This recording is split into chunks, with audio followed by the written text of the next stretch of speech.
Do you know that the average person does not think? Do you know that thinking is a subject that's not taught in school? You say everybody thinks. Hardly anyone thinks. I remember Earl Nightingale used to say, if the average person said what they were thinking, they would be speechless. Do you know what we do? We confuse mental activity with thinking. That's not thinking.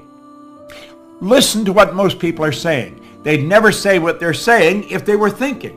Watch their behavior. They'd never do what they were doing if they were thinking. Back in 1981, I picked up a paper from Dr. Lawrence Rampell. Listen to what he said. Thinking is a skill which can be learned just as we learn skills such as typing and playing the piano.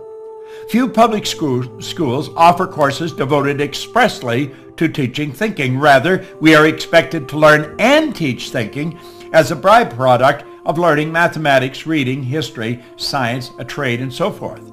And we do learn a lot about thinking in that way. The trouble is we learn our thinking skills in bits and pieces, and we never put it together as an overall picture. If asked to describe what all is required in order to think effectively, most of us would be at a loss to give a complete account.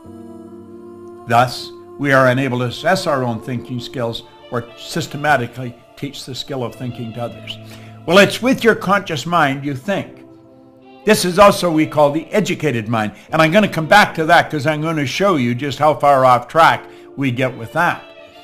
Now, this is where our intellect is resident. And it's the intellectual factors that give you the ability to be the creative ability. You say you're created in God's image? Well, that's where the creative faculty comes in. In our intellectual factors, you have perception, the will, reason, imagination, memory, intuition. Now, the subconscious mind is quite different from the conscious mind. That's what we call the emotional mind. See, the conscious mind can think, so therefore you have the ability to choose. You literally choose where you're going. Now, the choice may be unconscious, but it is a choice.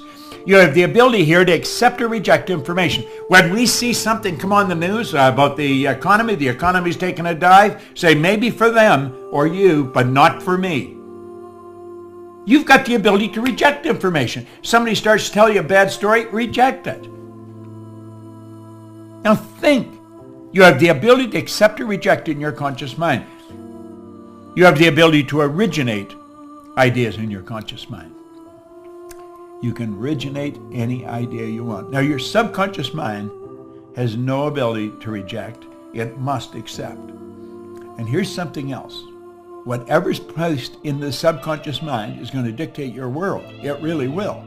And your imagination or your subconscious mind cannot differentiate between what you imagine and what's real. So if you imagine something happening and you get emotionally involved, it's actually starting to happen. You may say, well, that's ridiculous. Well, the Wright brothers didn't think so. Ed Hillary didn't think so. Steve Jobs didn't think so. Think about it. Thomas Edison didn't think so. Alexander Graham Bell. See, we listen to them and think, well, they're different. No, they're not different. They're exactly the same as you and me.